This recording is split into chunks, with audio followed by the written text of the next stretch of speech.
Well, certainly as you talk about the fact that there needs to be a cultural competency within all of our departments here in the state, I think that could be something very helpful for us to disseminate to our boards and bureaus, so at least they're receiving some information. Many of those boards and bureaus, they're representatives of the public at large, but also people in the various professions that are licensed in our state. Right. And for them to understand some of the veterans' issues, I think could be very, very helpful as they do their regulations and policy. Great. Thank you very much. Thank you very much. I'd like to invite up our second panel at this time, update on state hiring trends. We have Katie Hagan, Major Fritz Rogow, Ryan Tonkinson, and Jason Noma. Thank you so much for joining us today and giving us an update on the state hiring trends.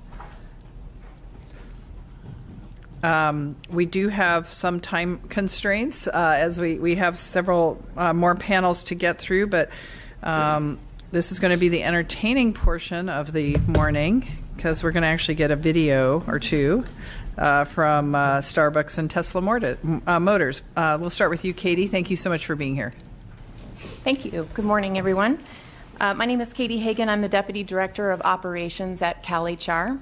As you are likely aware, the state's constitution outlines the legislature's role in establishing a veterans preference system, and that preference is established in government code. There's been a veterans preference system in the state hiring process for many years, since approximately 1945. CalHR collects veteran employment data during the exam process when a veteran applies for veterans preference. Once an employee has been identified as a veteran, we can track them throughout their career. If veterans enter the workforce without veterans preference, or they join the armed service subsequent to hire, they are not reflected in our data currently. CalHR currently reports statistics in our annual census on veterans promotions, demotions, transfers, and rehires at a statewide level and separations by department and major occupational group. We also report veteran employees in civil service by county, department, and by major occupational group. Outside of these categories, we don't currently have the ability for further statistical analysis at this time due to legacy system limitations. As a result of recent legislation authored by the Assembly Committee on Veteran Affairs, AB 1397, we are in the process of developing an automated solution to aid in the analysis of veteran data. AB 1397 requires collection of additional statistical information to determine the underutilization of groups based on veteran status. Once we have this additional data and the system capable of processing the data and illustrating statistical comparisons, we will be able to compare veteran utilization levels by occupational group to relevant labor force data and calculate whether statistically significant underutilizations exist, similar to the way we currently analyze race, ethnicity, and gender in the annual census. This enhanced automated solution and resultant analysis will enable evaluation of the effectiveness of the Veterans Preference System. CalHR received funding in fiscal year 15-16 for a limited-term staff programmer to perform enhancements and upgrades to the existing 30-year-old legacy management information system. The system was not designed to pull the data and process the data to meet the requirements of the law and requires significant enhancements to provide the needed statistical information. The staff needed for this project has been hired, and the project is underway with focus currently on capturing needed business requirements. In the 2014 census, the data indicates that veteran representation in state civil service is 120.2% relative to the population in California, and 3.6% are in a higher wage range than average in California. There are approximately 12,400 persons who have voluntarily documented their veteran status in state government. This represents approximately 6% of the workforce. In 2014, there were 139 more new hires than provided veteran preference in 2013. However, the number of veterans in civil service actually decreased by 235 during 2014. With 12.7% of civil service veterans in an older age group than average and the reduced number of veterans in state government in 2014, it appears that more veterans retired or separated in 2014 than were hired. In addition to tracking and reporting on veterans' data, CalHR also serves in a consultative role for departments in regards to workforce planning and recruitment. Some of the activities we are engaged in to support the hiring of veterans in civil service workforce include hosting a monthly lunchtime seminar at CalVet that focuses on hiring veterans. This seminar is entitled Transition from Military Service to State Service Workshop. The workshop is held in Sacramento and streamed online to veterans' homes across the state in Barstow, Chula Vista, Fresno, Lancaster, Redding, Ventura, West LA, and Yountville. CalHR also participates in a number of veteran-focused recruitment events statewide on a continuous basis. Examples include a partnership with EDD on their Honor a Hero, Hire a Veteran events in Sacramento and the Bay Area, and a similar partnership with Assemblymember Melissa Melendez, 67th Assembly District Veterans Expo event in Wildomar, California. CalHR is also partnering with the Governor's Interagency Council on Veterans, ICV, to focus on standardization of recruitment for veterans and developing strategies to increase veteran hires in the state. CalHR has been participating in the employment work groups, which have a number of tactics outlined to support the goal of increasing veteran employment in the public sector.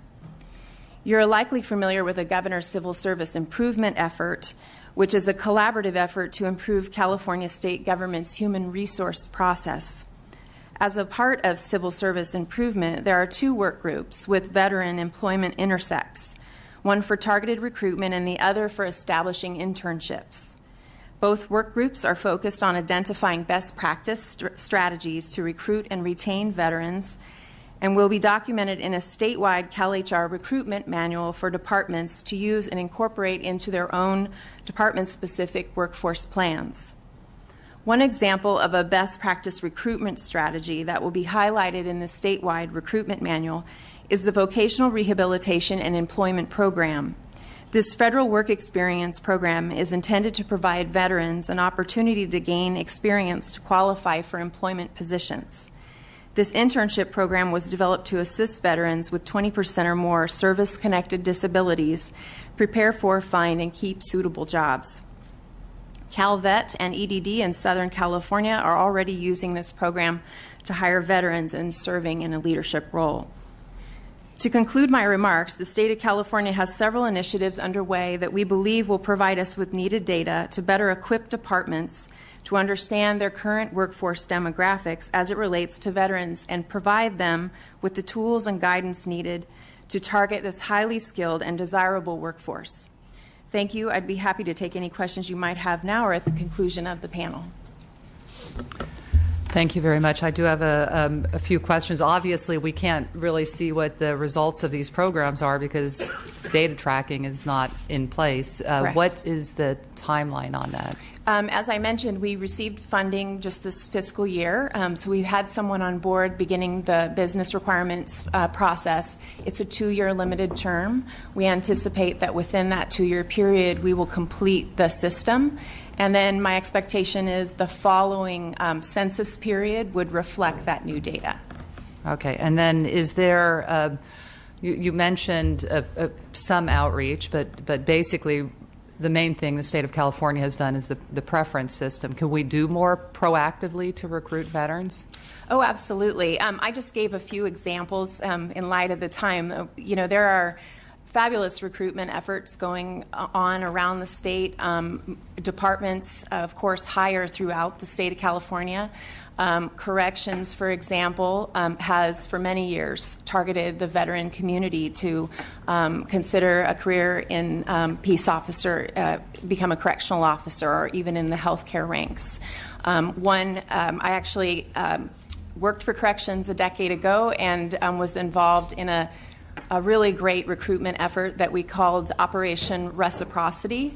And we partnered with the National Guard and allowed them to come into the institutions to recruit reservists.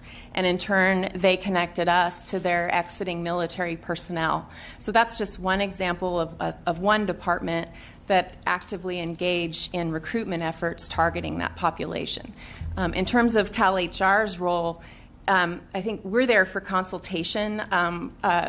That's our biggest role for departments. So giving them ideas, conducting work groups, and creating tools that can be used statewide, I think is a really important role for CalHR, as well as sort of leading the way and leading educational efforts, the transition assistance workshops that we provide online, et cetera.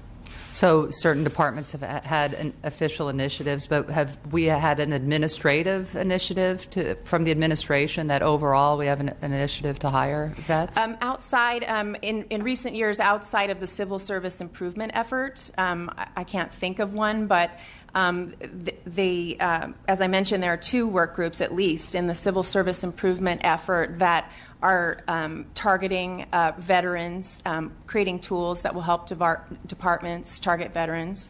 There's the ICV, the Governor's Interagency Council, and they actually have a couple of work groups that are actively working on recruitment strategies for veterans, not just in state government, but throughout California. All right. Thank you, Ms. Hagan. Mm-hmm.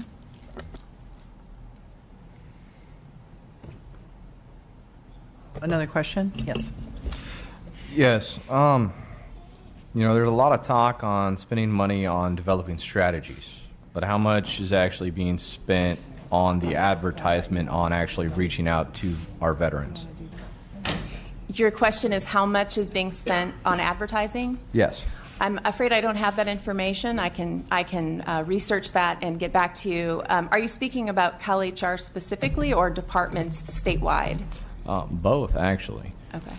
We talk a lot about, we're forming these groups to strategize on how to target veterans, which is great to have a group talking about how do we reach out to veterans, but are we actually doing that? I can get back to you with that specific information. I will say, my experience has been that, online is really sort of the way that most departments are targeting various applicant pools. And there's lots of tools like Monster and CalJobs and our own system. And there's a lot of what they call scraping sites that take all of our job postings and push it out to websites called Indeed and some of the big websites for employment. So we do have a lot of postings out there, but beyond those internet scraping sites, which are primarily free, I'd have to research the advertising costs. The problem, Ms. Hagan, is that a lot of the veterans don't actually know about going online to find those resources. Understood. So it's how do we reach them beyond that? Sure. Thank you. All right, we'll move on to Major Fritz Rogow. Thank you for joining us today. Thank you. Good morning. On behalf of the California Military Department, really appreciate this opportunity. Just a really quick background. Work4, as everyone may remember, I've talked to some of you before, is developed in 2012 as a pilot program from behalf of the Adjutant General, as well as the Speaker of the State Assembly. As really this pilot program is really focused on reducing unemployment and the corresponding impact it has on the readiness of the force. Our initial mission at that point was to reduce unemployment within the California National Guard by 25%, which we accomplished within 1 year. Since then, the program has really expanded in scope, and it's included the reserves, so National Guard members, reserves, recently separated veterans, spouses, as well as Gold Star family members. And there was a lot of reasons for that and why we've expanded. One of the reasons is because of the federal funding we received. So we received some federal funding from Beyond the Yellow Ribbon funding, which is a DoD program, as well as receiving some funding from from EDD via a WIOA, Workforce Investment Opportunity Act grant from EDD, which has been great. So that state and federal funding funds 17 staff members on our team that are purely focused on finding veterans jobs. Our partnership with EDD it's extremely valuable. One of those reasons why is it really leverages the capabilities of EDD, the CalJobs platform, and it really increases the opportunities for our service members and veteran population. The Work for Warriors focuses on building relationships in both the public and private sector. I think it's kind of innovative in that it's important to be able to focus on not only those private industries, which are the obvious opportunity, but also the public sector, which has been really great. And the private, some of the big companies, is the Amazon, the Starbucks, UPS, it kind of runs the breadth. We've gotten a pretty good pool of candidates at this point in the program, our business partners. On the private sector, it's been really great as well. BLM, U.S. Forest Service, CDCR, Cal Vet, VA, Cal Fire, U.S. Forest Service, and several local law enforcement as well. It's obviously a lot of our service members have affinity for state civil service jobs and federal jobs as well.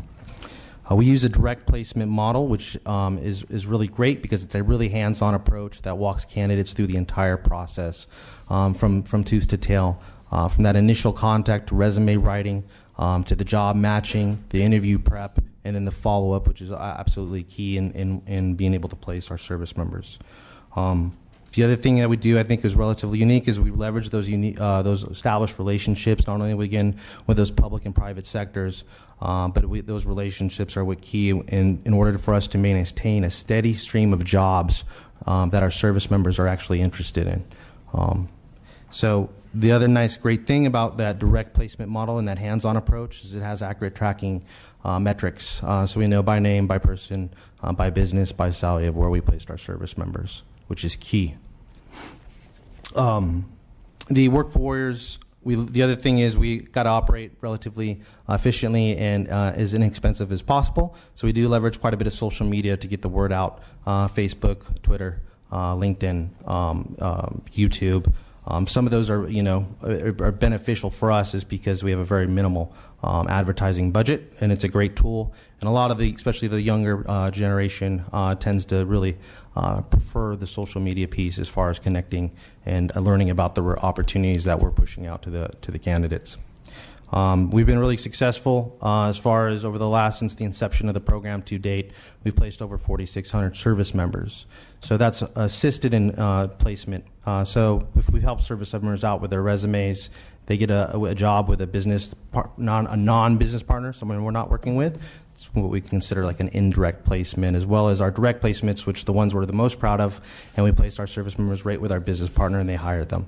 So just a quick distinction. And we do assist with some of the internal positions within the California Military Department as well, which is key to note. We've been able to attract talent internally, which for the betterment of our organization as well for some of our full-time positions.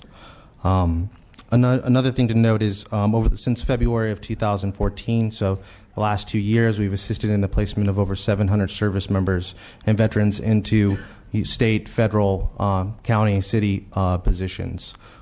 So again, huge affinity, obviously, for those types of positions. A lot of our service members like to think of themselves to continue to serve in a different capacity, their community. Some of the reasons I think it's pretty important to understand is really the reasons for the success for this program.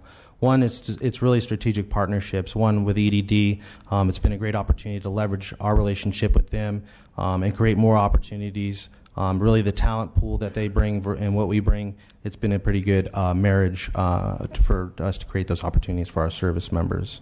The other thing is with Department of Consumer Affairs, so DCA, specifically BSIS has been a great partner in that, where they've enabled us to actually be able to give the Guard Card class. For example, we've been able to give the Guard Card class and create opportunities again for veterans, 350 service members and veterans to date, when those lead to direct employment throughout the state. The leadership within the military department, within the state assembly, all that's been very critical to our success. A lot of times it's creating opportunities for us in order for us to reach out to, and that's been really, really helpful as well. The direct placement model, again, being able to track those really metrics Understanding who you're placing is critical, and also what the activities are that we're leading success for not wasting effort. The direct model moves at the speed of business as opposed to sometimes the speed of government. It's a very effective way to do business.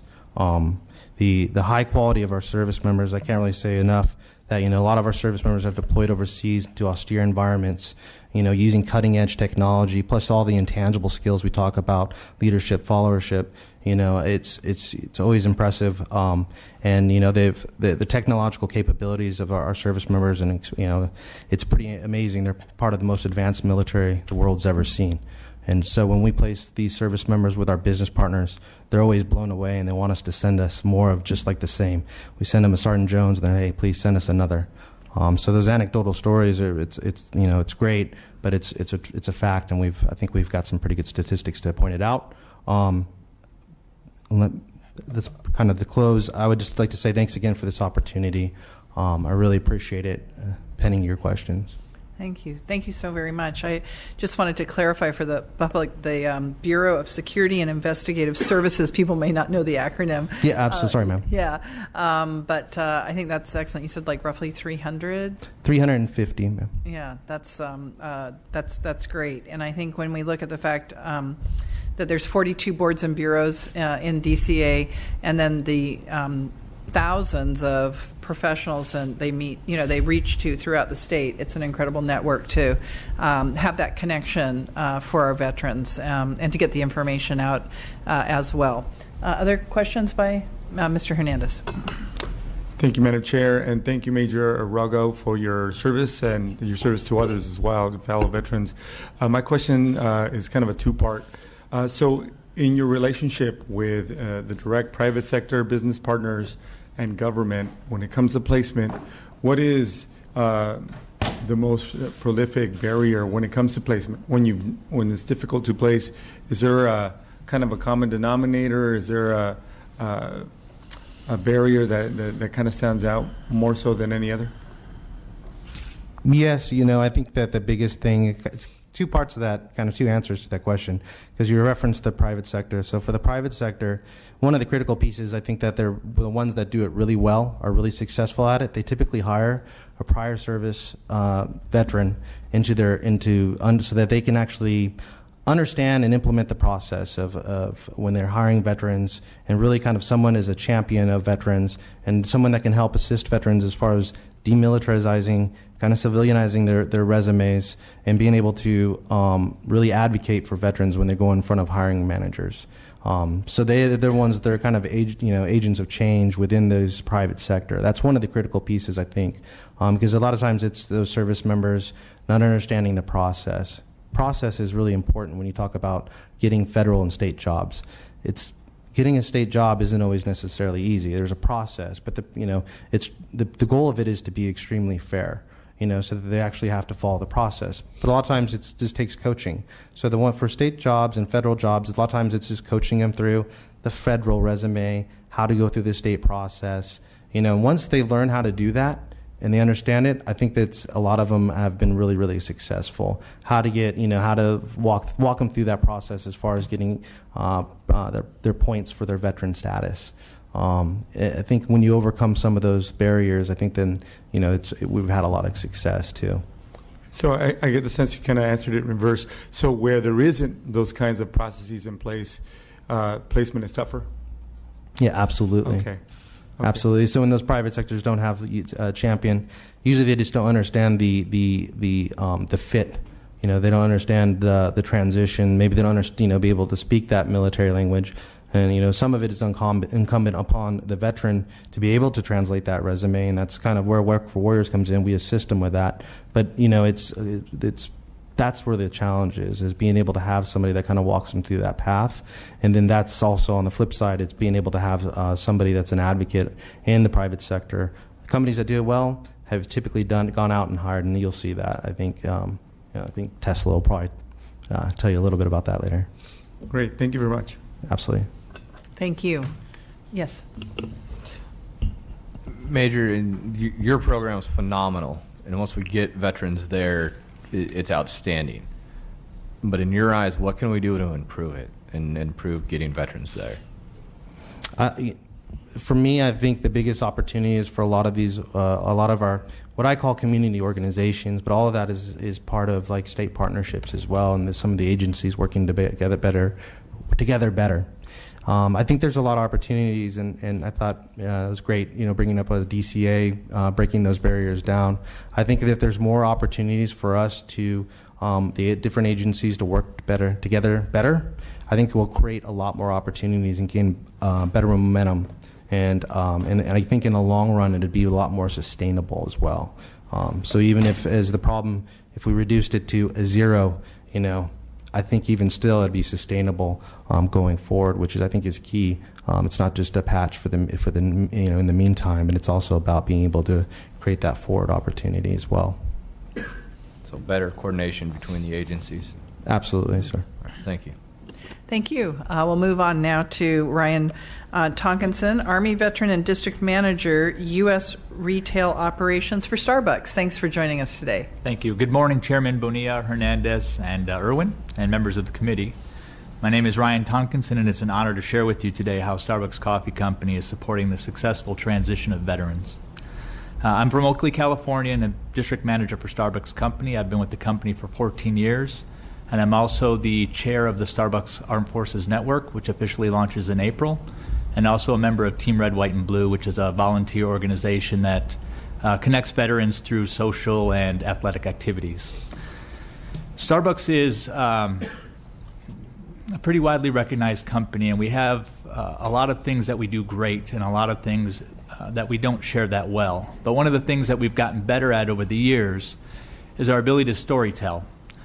Which I personally feel has been one of the most successful reasons for bringing people and veterans specifically for today's conversation into Starbucks. And we kind of made a change in my testimony here to expose you all to a little bit of storytelling from the Starbucks website.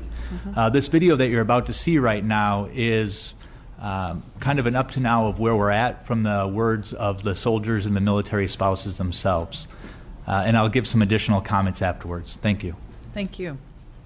Many years, a solemn promise that when we send our young men and women to war in harm's way, we are going to take care of them when they come home.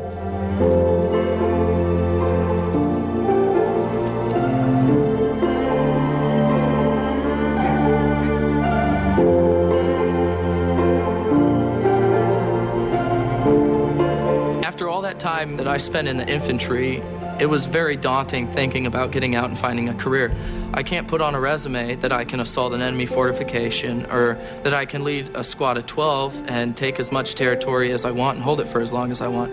That doesn't work in a resume. We as a company felt strongly that these are extraordinary young people who have so much to offer. You have a great day. Yeah. How do we help them see themselves in a green apron and their skill set actually transitions to making a great cup of coffee and connecting very well with other partners and being part of a team? I didn't know that my skills could translate, and here I am managing a Starbucks. My husband was in the Air Force for 8 years. After his transition, he was able to come to Starbucks and work as a barista so that he could go through culinary school and still have some income to help us out. Sure, would that be all? There's actually probably nothing you can do better for a military family than hire a military spouse. Me and my husband have been married for almost 3 years. He's in the National Guard.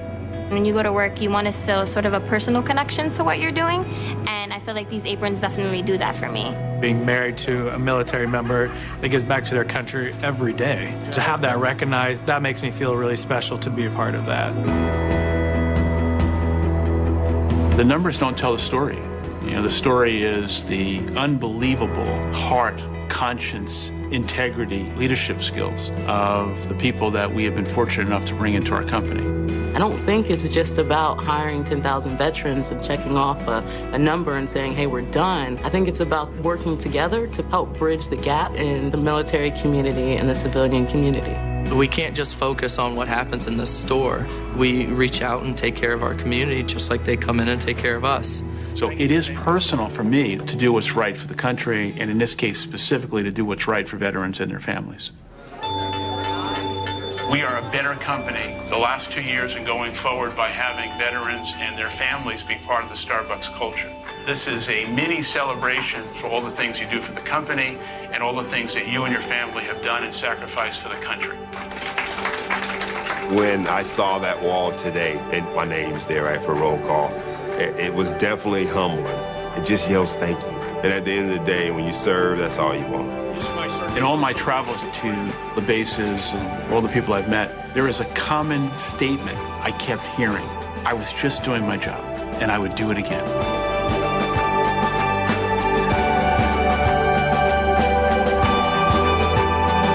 I feel very fortunate to work for an organization that makes it personal in so many ways. I wear my dog tagged every day. We are deeply committed to having veterans and veteran spouses in the organization, and we're going to continue to do everything we can to honor the service, the extraordinary young men and women who are wearing the cloth of the nation.